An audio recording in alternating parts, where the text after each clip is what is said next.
this ideal of integration and living together and cooperating. I ask you not because I'm an insecure person who wants to be loved. I have children who must live in the society. Dr. Edwards is the one who spoke eloquently to the point, and that is America herself.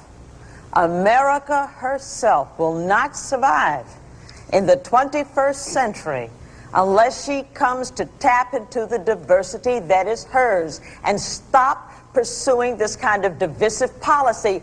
This is more of a threat to the future of America than anything ever posed by the old USSR. We will explode from within unless we all understand we have a stake in this system. And that's the compelling issue, not whether we like each other, not whether we love each other, not whether it ever started out right, not whether we should be angry with anybody. We won't survive unless we understand we're in it together. Appreciate very much your comments. This is going to be quick, and I thought I made a more clear video about this before, but I did kind of want to say this because it's been top of mind for a while, and I can't find the video that I made before where I explained this. But the explanation is the end of Black American women. Like, the end. There's no more. I think what's happening with the Oaks Bluff thing is cute, but it's like 20 years too late. If you saw my Coco Jones video, worth a watch. I think, like, no matter what happened with, like, let's go back for a second. America failed Coco Jones. Disney Channel failed Coco Jones. They tried to repair it after she basically did a PSA that was like, y'all did me wrong. Except it was a bit too late then, because I feel like we all got the message and it was clear, and there ain't no going back. Now in a fair world, in a just world, Coco Jones, from her Disney Channel moment, it would have grown into, the movies, all of the other things, and it would have gotten bigger and better. And she would have had all of these, every opportunity should have been at her front door, because there was no one else. There was no other Black girl. She was the Black girl. And they gave her nothing. Like, they gave her nothing. And they tried to market Zendaya to us as though Zendaya were Black. And then I think they tried to do it again with Tyla, and Tyla got 3,000 records or something. So, looks like Tyla got sent back to South Africa, honestly. I could make a longer video about Tyla, but, ever since Tyla did that Breakfast Club interview, there was no way in hell I was under the belief that she was trying to market anything to the Black American audience. There was just no way. I was pretty sure what was happening is, like, there was a growing fan base of South Africans and maybe multiracial, mixed race girls in America. It's a small percentage, but there are some, right? So I was like, oh yeah, she's doing things for them. And I still think that that's the case. I think that the 3,000 units that she sold and all the campaigns and stuff, all of that is for her and, like, those people. It's not for us. So, I mean, I didn't feel offended, or, like, I didn't really feel anything. I don't have, like, I thought all the clapbacks from Tyla were nice. Like, I think that Tyla should have tons of confidence. But I did think the things that I thought were weird are the same things that I thought were weird before. Like, bro, if you're not Black, just stop doing the Black shit. Like, don't do a walking tour of the HBCUs and then, like, go to all the BET awards. Just don't go to the Black spaces. Go to the white spaces or wherever the colored girls go. Do that shit. I don't know where those spaces are, right? Because, like, I'm not a member of that community, but also I do know, like, where the spaces that are, like, the Black girls are. So, like, I couldn't understand, like, why are you here? It's just, you have literally said yourself and made it clear with your own team that, like, you are not one of us, and no shade, no hurt feelings or anything. Like, I thought that was weird. But let's actually talk about, though, the Black American girls, because, like, I feel like in the last year or something, maybe everybody is just now taking note of the birth rate, and then they're taking note of the like exodus of women from society in general. Like, and they're like, they are just now peeping that, like, yeah, nobody's having any babies, especially the black women. Black women have been aborting at a very high rate, but like maybe there was just some idea that because like 4 babies in Oaks Bluff in that community were born, that the numbers would change or something. But the poverty escaper story is not a story that more black women can imitate. Like in the same way that there were 3 poverty escapers that I like, noted by name, in the next 5 or 10 years, there's only going to be 3. So what are all the other black American girls going to do? Because statistically, the black American girls are growing up in poverty. Most of them, like 90%. So like, and then the broke Kailanis are right there with them in poverty as well. I made the video about Zendaya's social climb because she too grew up like very lower middle class. So there's no nepotism there. What is everybody else gonna do?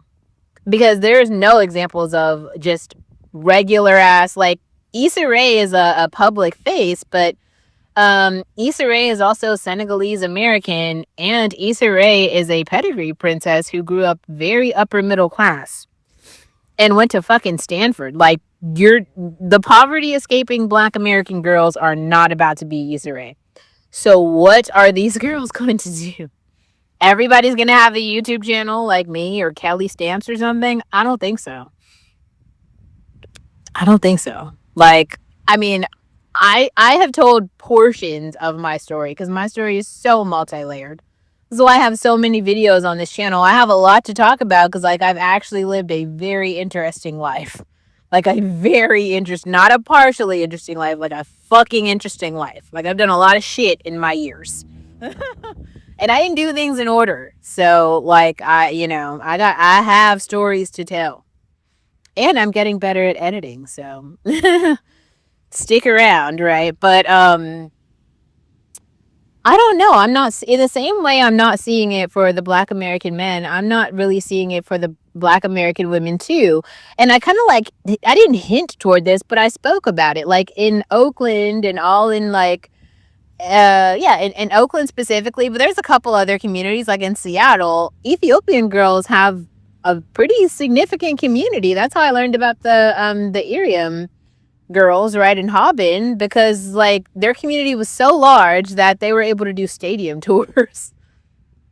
So and then I shared with you guys some of the conversations I had with Nagad, but Nagad is Somali, and there's a pretty large Somali community in Minnesota, and now they have Congress members. Everywhere I've gone in tech, I have continuously run across Nigerian Americans, Irish Stars having a whole Afrobeats moment.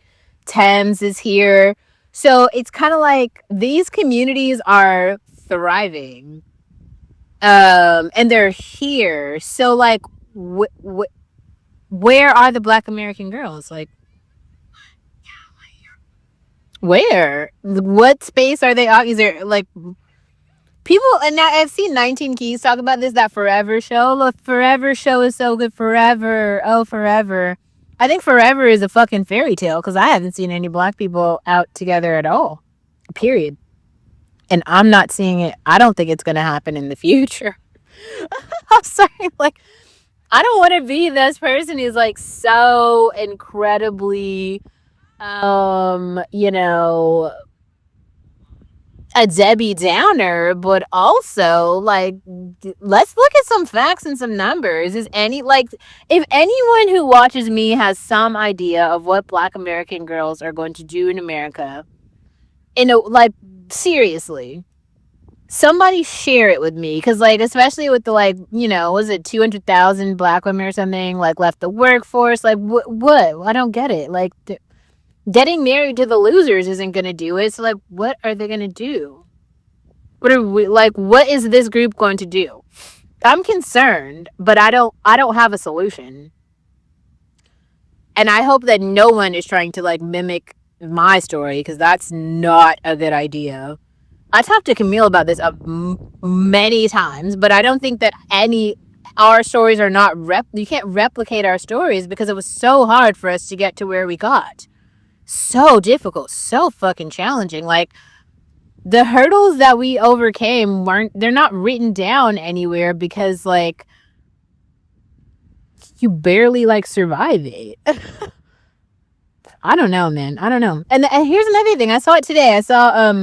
I didn't know that guy Myron actually had a girlfriend, but it looks like he did or something. And it was some Latina woman, and it was like the way that he was talking about this woman. I've heard many black men talk about, non-black women like this. They're like, she's so beautiful. She's the most beautiful woman in the whole world. And you look at her and you're just like, I'm just like, okay, girl. Okay, dude. I don't see it. I'm also not a man. So I gotta be like, we just gotta be clear about that. I'm not a dude. So what the fuck do I know?